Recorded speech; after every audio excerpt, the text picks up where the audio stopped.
It's Dothan High School Wolves football on your home for great country legends. 96.9 The Legend. And now it's the Jed Kennedy Coaches Show. Hello, everyone. Welcome into the Jed Kennedy Coaches Show. I am Phillip Jordan, the in-studio host and producer of Dothan Wolves football on 96.9 The Legend. Each week, Jerry Coleman and Ken Lambert are joined by Dothan Wolves head coach Jed Kennedy to recap the previous game and preview the upcoming opponent. Tonight, Dothan Wolves head coach Jed Kennedy will break down the Dothan Wolves 57-12 season finale victory against the JAG High School Jaguars and preview tomorrow night's playoff matchup with Mary Montgomery as the Dothan Wolves head on the road to Mobile. We're going to take a quick break. When we return, Jerry Coleman and myself will be joined by Dothan Wolves head coach Jed Kennedy right here on 96.9 The Legend. Want a chance to see the Iron Bowl in person? Enter for your chance to win 2 tickets to the Iron Bowl on Saturday, November 25th. To enter, simply complete the form at 969thelegend.com. The winner will be announced on Friday, November 17th. Welcome to the Jed Kennedy Coaches Show tonight. Ken is having the night off, so Phillip Jordan will be joining us. He's the producer of our Friday night football game. Also, you hear him at halftime for scoreboard show and then finalize at the end of the game. So Phillip will be joining us tonight, kind of pinch hitting in for Ken, who is off tonight. So, Coach, let's go ahead and talk about last Thursday night, kind of the final regular season game, big win for the Wolves, senior night. A lot of seniors, I think 21, 22. And a good thing is they started way before pregame call between the football players, I think the cheerleaders and the band. It pushed us almost close to kickoff. So just talk a little bit about the game Thursday night and some of those seniors that have most likely played their last home game at Rip Stadium. Yeah, I don't see any way where it wouldn't be the last home game. But, obviously it's a very special senior class for us. The last 2 years, 16 wins, 7 losses, 2 playoff appearances. We hadn't been home in 5 weeks, so it was great to, get back to Rip Hughes one last time, went into the playoffs. What's crazy is the way things shook out Friday night, man. It was looking like there was a chance we were going to be able to host for a while, but we're going to go on the road as the 4th seed, and we'll talk about that later. But, I think that, football is just such a unique sport. There's only 10 regular season games, and you think of all the work that goes in to play those. It was just a great night. Obviously, we had JAG outmanned heavily. That program's struggling right now and trying to build it, and was just exciting that every one of our seniors got meaningful reps. I told the coaches I didn't want to wait until the game was out of hand to plug the seniors in, and rotated those players in the first couple series. So, really, we suited up, I think 90 players, and all 90 players got snaps on Friday night, or Thursday night, I should say, which was awesome. And just a great, again, night for our seniors. Great to see them be recognized. As I told them in the locker room, it's, for me as the coach, it's just awesome to see how proud their parents are of them. And that proudness, really is not about, playing time or yards or tackles, but it's about just being proud of their son. And so that was certainly exciting, and just a great way to kick, or I should say to end the regular season and kick off, jumpstart us, I should say, into the playoffs. Coach, you talked about the seniors being in front of the home crowd. Just overall, the team being back at home after that long stretch on the road, multiple games, and on a Thursday night too as well. Just the response to the crowd, and kind of like your players' response to being back at home. They were excited. Like I said, it was 5 weeks on the road, and some long road trips in there, and they moved the game to Thursday night because of the Peanut Festival, and thought it might help us bring a crowd out. And, I think with the cold weather, I think maybe kept a few people away. But, I think anytime you can dress at school and drive across town, and we've talked on here numerous times how awesome that stadium is. Our kids love playing there. We love calling Rip Hughes home. And, I think we knew realistically going in, there was a really good chance we were going to have to be on the road in the playoffs from here on out. So the kids really cherish that. And I think we've made that as a home field advantage when we play at home. And, it was just a really good night for all those kids. Coach, we saw where I think A.J. Alexander just needed I don't know, maybe a dozen yards just to get over that 1,000-yard run for hit that mark. But it looks like he, busted it a little bit. But then, like you said, you got a lot of players who played and took him out. So, kind of from Thursday night's game, I'm sorry, kind of anybody banged up. It looks like played a lot of kids and seemed like everybody was well, but just kind of anything from this week may have slipped up and talked about showing up. No, we're healthy. You'll hopefully get Jamal Raw back for the game tomorrow night. He's been out since week 3 or week 4, and he's a big kid blocking back, gives us another dimension there with how athletic he is. But we only ran 40 offensive plays and 30 defensive plays. It's crazy to have, with special teams, 85 snaps a game. To put things in perspective, when we played up in Opelika, there was like 145 snaps. So, it was almost half, and a lot of that had to do with the running clock in the second half. Their coach didn't want to start it. So it was, as quick as the clock goes in the second half, our coaches, I thought, did a great job of making sure every player got reps. I think Tamari and Peterson and A.J., I think they both had 6 carries. It just wasn't a lot of opportunities. But the thing I loved was I talked to our kids about games like tonight aren't games to go, or last week aren't games to go out there and, expecting to put up big numbers. To me, it was more about going out there playing clean football and, making sure that everybody on our sideline got the opportunity to take snaps. In the game too, to start off too, Gay Smith with the first touchdown. Just when stuff like that happens too, because you see momentum and excitement. How does that actually give your offense a little bit more enthusiasm when they finally get out there? When your defense puts a score up there like that. What's crazy is I was talking with our coaches. I think we've scored defensive touchdowns in 6 out of 10 games. That's crazy. And a couple of those games were multiple. We had 2 the other night. I think we've got 9 or 10 defensive touchdowns this year. That we've said all year long, the defense is very, very opportunistic and seem to have a knack of being around the football, and something that hopefully we can continue to carry over into the playoffs. But certainly was a fast start. We got up on them a minute into the game, 7-0, and then got a 3-and-out, and we were up 14-0 3 or 4 minutes into the game. So certainly was a fast start. And I think, the reality was, what I told the kids, we had J.A.G severely outmanned. I'm not going to come up here and say that we beat a really tough football team. J.A.G struggling right now. But what I told the kids was, that's not an excuse for us not to play good football. And when we walked off the field, we had to make sure that we were a better football team than when we walked on it. And I thought for the most part we did that. And, like I said, we've always talked all along about continuing to build this thing and make sure we're playing our best football at the end of the year. I really believe we are. We've played some really good football in the last, 2-3 weeks, and certainly going to need that tomorrow night down at Mary G. Coach mentioned and Phillip got into a big jump offensively. 8 different individual Wolves, I believe, scored. If my recollection is right from last Thursday night, is that correct? And just kind of, you saw some, like I said, a lot of kids on the field that we saw some a couple of years ago, but saw when you brought up 5 or 6 freshmen up. They got some playing time too, and just kind of unique to see a lot of people getting a touch of football with an opportunity to score, and that definitely showed up last Thursday night. That was right. We had 8 different people score, which was awesome. Jabari Ruffin had a touchdown, our backup quarterback. Cameron Lee Wright, senior backup running back, got a touchdown. Just a kid who's plays scout team running back every week, never complains. For him to get 5 or 6 carries was awesome.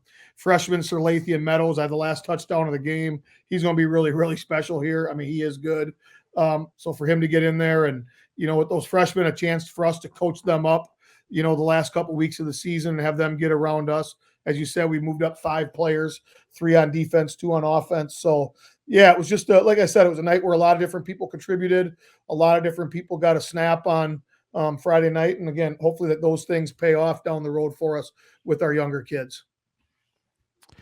Coach, too, we talked about this with you last several weeks. You've been talking about your teams already, and this kind of will lead into the next segment when we get into talking about Mary Montgomery, but just how your team's kind of been in playoff mode. A lot of teams, maybe not. They've clinched early. They knew where they were going. But for you guys, knowing that you had to play with that kind of mentality, like you're already into playoff games like Opelika, like Enterprise, how much do you think that benefits your team as you had come down the stretch going into the postseason?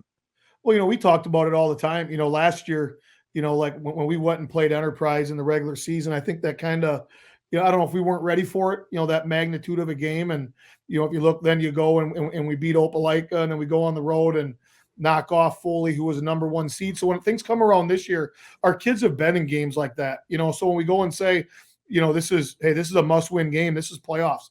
Our kids know what that means, and we don't even have to hammer it home. We don't talk about it a lot, but they kind of understand that. One thing I tell people all the time about our kids, man, they are gamers. They play really hard on Friday night. They seem to be, when the lights come on, they play their best. And like I said, it was a playoff game against Enterprise. We knew that we weren't out of it if we lost, but man, it put us behind the 8 ball. And then really against Opelika, it was a win you're in, lose you're out type mode. So, we've been in that. Obviously, that's where we are right now. I think anytime, that you can gain experience, and I'm not talking about you can't simulate that in practice. You can't simulate a playoff atmosphere in practice. And the fact that our kids have already been in it, I'll talk about a little bit later with MGM, but I think that's maybe an advantage. Maybe we don't have a lot of advantages over them, but I do think that is one of them. And, just the fact of being in must-win physical football games late in the year. We're going to take a quick break. When we come back, we'll talk to Coach Kennedy about tomorrow night's game against the Vikings of Mary Montgomery and Sims, and kind of the playoff. What's it look like for the Region 2? You're listening to the Jed Kennedy Coaches Show on 96.9 The Legend. 96.9 The Legend is your connection to classic country legends. But Digio Strategies has other options too. News Talk 103.9 is your source for America's top news and entertainment shows, like Rick and Bubba in the morning, Glenn Beck from 9 till 11 a.m., and Clay Travis and Buck Sexton middays from 11 a.m. till 2 p.m. Sean Hannity, Lars Larson, Ben Shapiro, Matt Walsh, and others fill your day with the latest news and views from America's top conservative voices. America at Night and Coast to Coast AM keep you company and connected throughout the night. Plus, Fox News, the Alabama Radio Network, and Wiregrass Daily News keep you informed with national, international, state, and local news. And with more musical choices like All the Hits, 106.7 KMX, Today's Country 95.5 WTVY, and Music 107.7. Digio Strategies gives you more choices and more variety. Listen on air, online, and on our apps. 96.9 The Legend is just the beginning. Welcome back to the second part of the Jed Kennedy Coaches Show here on 96.9 The Legend. And Coach, I know Friday night kind of waited to see where the team would end up, either on the road, at home, and if on the road, where. And kind of your thoughts, how that looked out from your perspective as a coach Friday night. Well, I think the one thing was, what we were proud of was that we controlled our own destiny as far as getting into the playoffs. We were able to do that. Ended up in a funky 2-way or 3-way tie with us, Auburn and Enterprise, having everybody beat each other. So it really came down to non-region opponents' victories. And, with Baker pulling an upset over Mountain Brook on Friday night, if it was that, I'm not sure, I guess, but I think on paper, a lot of people probably had it leaning towards Mountain Brook. It basically came down to where if Carroll won, we would have been the 2 seed, Enterprise the 3 seed, Auburn the 4 seed. If Carroll lost, but Eufaula lost, then there would have been a coin flip between us 3. But, like I said, we're glad to be in. Carroll missed an extra point with, I think, 25 seconds left, which would have won the game. But we take great pride in controlling what we can control. That's the way it shook out. It's not the first time we've had to go down to Mobile. It's not the first time we've had to play the number 1 seed down there. Actually, we did it last year when we were able to beat Foley. 2 years ago when we were at Enterprise, we were able to do it against Fairhope. So obviously this team, presents a lot of problems, but, we're glad to be in. I think when you're a playoff team, you can never complain about who you play. Everybody's 0-0. We're one of those teams. Certainly have our work cut out for us, but we've had a great week, and I know we're going to play well down on the road against Mary G. Oh, Coach, with the matchup for tomorrow night with Mary Montgomery, I know they have a dynamic quarterback. Just overall, when you look at the team, especially I guess their offense versus your defense, what sticks out to you? Well, I think, number one, they're 10-0. They score just under 40 points a game. They lead 7A football, only giving up 8 points a game. Obviously, they're very, very talented. They've got 5 or 6 Division I players. It is certainly led by the quarterback. He is a South Alabama commit. He's big. He's 6'5". He runs well. He throws it well. He's, reminds me of the Flowers kid and the kid from Opelika, kind of put together. He's really, really good. They've got a Division I receiver. So, they try to run the ball. They throw a lot of quick screens. They take shots. They're a no huddle spread offense. They've scored a lot of points. I think it's, this is just me being honest. Sometimes it's hard to judge. They look really, really, really good and dominant on film. I don't know if they've quite played the competition all year that we have. They beat Charles Henderson in a non-region game early, and after that, they beat 3 other teams that have a combined, I think, 5 wins. So, I don't know if how tested they are, and I say that as a certainly not a knock on them. They haven't been down all season. They've run and clocked pretty much everybody they've played. They're playing with a lot of confidence. We've got our work cut out for us, but I think we're a very good football team ourselves, and I think that because of what we do, especially offensively, we provide some unique challenges on some things that they maybe haven't seen. Yeah, and you talked about their defense. Dothan this year is averaging 40 plus points a game going against a defense. Like you said, it gave up 8, and probably didn't start looking at film till probably last Saturday morning, maybe before of who you may play. But speaking of our offense are going against their defense, kind of what opportunities, if you can share, that may be out there for offensively for Dothan. Well, I don't know what opportunities. We go in with a game plan of things we think that we can do, and and on top of that, if we go down there, we've got shots to throw the ball, we will. If we can go down there, like when we played Opelika, and we don't need to throw the ball a ton, we won't do that. So we don't try not to handcuff ourselves that way. The thing that really sticks out about their defense to me is, man, they're fast. Their safeties play downhill. Their linebackers plug holes. They slant, and they're going to bring pressure off the edge. So I think when you put those together, I don't care who you play. When you give up 8 points a game, you're pretty salty on defense. And what's crazy is they're actually pretty young on that side of the ball. They only start a few seniors. Now their offense is very, very senior dominated, but defensively they're actually pretty young. So, again, I'm hoping that, kind of how we do things. And, I think what makes our offense so unique is, other than what it is that it's so hard for other people to simulate it in practice. And that's the one thing we hear from people all the time is, Coach, I wish you saw our scout team. It looks nothing like what you do. So when we get them on a Friday night, really the first time they're going to see how fast those plays hit is the first play of the game. So hopefully that's an advantage to us. That was one reason I was hoping we didn't play Baker. That would have been the 3rd time we've seen him in 2 years. So I think anytime that someone hasn't seen it doesn't mean that it's always going to work and we're going to score a lot of points. I just think that, because the disadvantage of that is we don't know how they're going to line up either. There'll be a little bit of adjustment to figure that out, but they are really, really good. And I love their back end on their defense. I mean, they won a lot of 7-on-7 games this summer. And basically 7-on-7 is when you're going out and you're manning up and going athlete for athlete, and they are good. They've got a safety who's as good as we've seen all year coming downhill. So certainly have our work cut out for us. You talked about their speed, and I keep thinking about that's a great opportunity. Sometimes you go too fast, and then of course with the running backs that we have with Tamarian Peterson and A.J. Alexander, can that open up opportunities for you guys potentially? Yeah, I hope so. And it's one of those things where we've got a 3 or 4 headed monster, and that's a lot of things that they've got to keep an eye on and be sound for. And as just having watching us now for a couple of years, if it's one guy gets out of spot one play, it's gone. If you look at the first, second play of the game against Opelika, they had 10 players fitted up. One player made the bad read, and we took the thing to the house. So, they're good. And I think, like I said, we're excited for the challenge. We know they're really, really good. I don't know how many people maybe think we got a chance going down there. I've talked to people down there, and they think, this team is different than the other teams out of that region that have struggled against our region.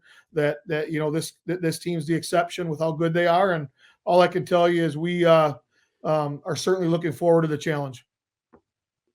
And Coach, talking about Jared Hollins, that quarterback that I think 2 years ago when he came in the program, he was listed as an athlete, and I think Coach Golson kind of had to put him in quarterback position.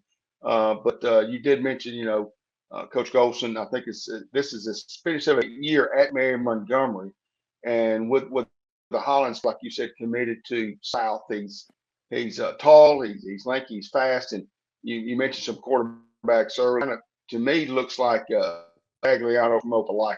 I mean, when he sees green space, he's going to go for it because you've got a lot of rushing yards. So he's kind of one of their leading player rushers for them. And we noticed last Saturday night with LSU and Alabama. Do you ever put a spotter defensively on a quarterback like that? We do. Yeah, we do. And there's a lot of different ways to attack it. To me, the number one thing is you can't let that kid break the pocket. I mean, number one, they're very talented at receiver. So that presents its problems of, in coverage. And people always ask me, what's the hardest player to defend quarterback wise, one who can throw it or one who can run it? My answer is simple: one who can do both. If a quarterback can run the football and they don't throw it great, there's things you can do. If a quarterback throws the ball and he's not a big runner, there's things you can do. But when you have a guy that can throw it, I mean, he throws as good a deep ball as anybody we're going to go against all year. I mean, he does not miss guys if they're open. And they've got their receiver. He's been offered, I think, by Marshall and some places like that. He's really, really good. He was All-State as a junior. So, the problem is, if you take people out of the box to try to help double cover him, you're also taking a guy out of the box to help defend a quarterback who can scramble. If you think back to the Alabama game, they were in man-to-man coverage and they'd run the linebackers out of the box. And when the Daniels kid would go to scramble, there was nobody there, obviously we're not going to do that, but you got to have somebody spy him. But the key to that is his best scrambles are when he breaks contained to the outside. He's a big kid. He's a fast kid. He's not scared to lower his shoulder. And he's got just enough wiggle in his run that he can make you look stupid in the open field if you don't fundamentally tackle. Coach, just on Friday, tomorrow, game day, is it going to be business as usual for you guys? About the same routine as you normally would go with the situation? Yeah, we try to always do the same things. And that, for example, when you're at home, we always try to eat at 3:30. We always try to be to the stadium at 5:00. So even though we've got a 3.5-hour trip, we work backwards with our schedule. So when it comes down to it, we will eat our meal at around 3:30, and we will work that out so we get to their stadium at 5:00. And then we kind of work back way. So we're going to leave tomorrow about 9:00 in the morning and stop and get a big breakfast on the way down there. And it's about 3.5 hours. We'll drive. People say, do you stop? Our kids would rather rest and just knock out the drive right off the bat. We'll drive down there and we'll stop and do a walkthrough and just kind of get our minds mentally where we need to be for football. We'll get a dinner at 3:15 and 5:00 get to the stadium and hopefully at 6:00, we'll be taking a field for warmups and what hopefully is the start of us playing well. Well, Coach, just kind of final question, kind of what's the week look like practice-wise? Kind of same old is getting ready, or I know you've had, when you play 2 years, in your case, sometimes 4 and 5 years of kind of the same opponent, how do you get ready for a playoff game against a team you've really not seen live in person?